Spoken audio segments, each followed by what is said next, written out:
So I've been seeing this thing in lots of narcissist Facebook groups. They're supposed to be support groups. Something that's really been bothering me, but it's understandable. There's a lot of women that are like, I miss him and I don't know what to do. Sorry, I'm holding him so he doesn't bark. I don't know, like, I feel stupid, but I don't know how not to miss him. And then people are commenting like, well, that's, just block him and that's stupid and all this kind of stuff. And I think that there's something that is seriously missing. And this is something, I don't remember where I saw this, but it helped me when I was recovering from yet another narcissist. I realize now that being autistic, I'm like a magnet for them. Because I fall in love easy, so I think they do too, and they see me coming. So I'm figuring things out now, but at 44 years old. So here's what I learned. If you want to get over your narcissist, a couple of things. Number one, delete everything. Delete all text messages, all emails, all pictures, get rid of all gifts, any clothes that you own that remind you of him. If you guys went on a vacation together, or, obviously if you guys have kids together, you can't delete those. But you know what I mean? Anything that inspires hope of that second guessing yourself of, well, maybe he's not that bad. Well, I remember when he was really good, and all this kind of stuff. All of those things, because it's the hope that keeps the heartbreak alive. So that's number one. Number two, I need you, you're so much. Oh my God. I need you to differentiate the man that you loved, that you're still in love with, the one that was sweet and thoughtful and, whatever, fill in the blank, great in bed, just, reminded you of your dad, whatever the good things about him were. Okay. Let's say the guy's name is Mike. Okay. And I need you to take that guy and the guy that he actually is. Let's call him Michael. And changing the name is important. I want you to go ahead and mourn the passing of Mike as if he died. Let yourself completely lose it, crash out, cry, be sad, that really mourn him as if he passed away. Because the important part about this is that you need to stop being so down on yourself for falling for Michael's tricks. Okay. Michael's a bad guy. Everything about him is bad. There's nothing good about him. Okay. As far as you're concerned, there might be something good to his mama or to, at his work or somewhere else. But as far as you're concerned, Michael is pure evil. Okay. But Mike, we love Mike, and Mike died. He passed away. And so we're going to cry over Mike. We're going to really cry over him like he really, really died, and let yourself completely grieve his passing. Now, if you still have to talk to Michael because you have kids together, say, or let's say you're at the same job. Hopefully you're not.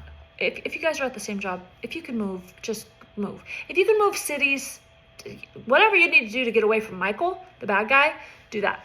But sometimes we have to co-parent or whatever the case may be with Michael. If you can mourn Mike, then you can look at Michael with indifference.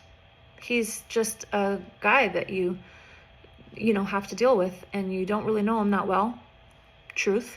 And you don't have any real history with him, except the few times that you guys have spoken where he's been kind of rude and he's lied to you, and he's just not very respectable. And so Michael is just not that great of a person, but you kind of have to deal with him. So you're going to be like polite. We call that gray rocking, is when you show no emotion. Yellow rocking is even better because it causes confusion in the narcissist.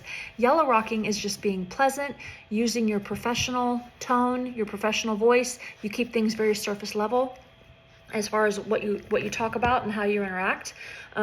You don't really know this guy, so you're not going to be alone with him. You're not going to talk to him about anything to do with what you went through with Mike, because Mike died. And we love Mike. And that's okay to love Mike. and to mourn him because he's gone. But Michael has nothing to do with Mike. Do you see what I'm saying? You have to separate the two. My last one had a similar name, and I changed his name to Ike, because Tina Turner, and I just started calling him Ike, and instead of his name, which was very close to that, and he was a little confused by that, and he was very confused by the fact that I suddenly was no longer emotional, because I don't really know you, and I don't have anything to talk to you about. But when I go home, until I've done crying, because when you go through the mourning process, you'll get to the end of it. You know what I mean? And the biggest thing is like allowing yourself to really mourn the person that you loved, because that person was real to you. They were very real. They had their sweet moments. They had the things that they did for you. You were building a life with them. You were building a life in your mind. You were building a life in real life. There was loyalty. There was dreams and hopes and plans and maybe anniversaries. All of that. So mourn the passing of the one that you loved. And this guy that you don't really know, don't let him get to you. You know what I'm saying? Right, Chapo? Right. Get a dog if you need to. Look at how cute he is. He's so cute, miss. I have 2 of them. Gus, come here. Come on. Come see the people. Come on. Come see the people. I know. Chapo. Oh. Ow. Come here, Gus. Oh, boy, you tore into my legs. You're too heavy, you big 13-pound guy. Dogs help. Cats help too. Get a gerbil if you need to. Get a snake. Whatever floats your boat. But start going out with your friends again if you're not. Join a run club. Join a gym. I go to a run club, but I don't run. I just walk. I have 2 gym memberships because my health insurance pays for one, and then I go to the other one. I have rekindled relationship with my mom. I didn't have a great relationship with her before, and I was advised to start being intentional. See, that's why I didn't put him down.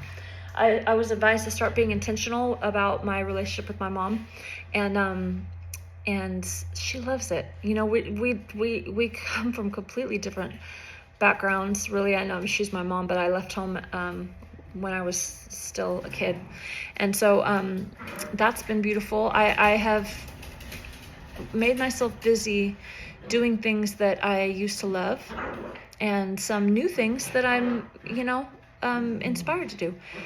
Take a dance class, take a painting class. I know this sounds like so boys I know this sounds so like cliche, but the truth is, when you are mourning the passing of your spouse, essentially, if you guys are sleeping together, spiritually he was your spouse, you got to do the things, you got to do the things that are going to make you healthy again. Stay away from sugar, stay away from grains, dairy, processed food, start eating nothing but nothing but vegetables and meat. Really begin to invest in yourself as if you are like a new business. And my heart is with you.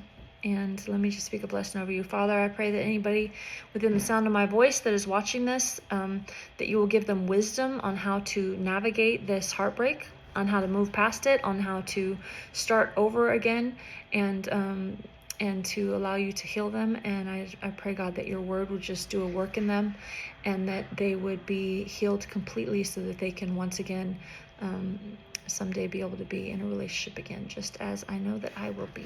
In Jesus' name. All right. I love you guys.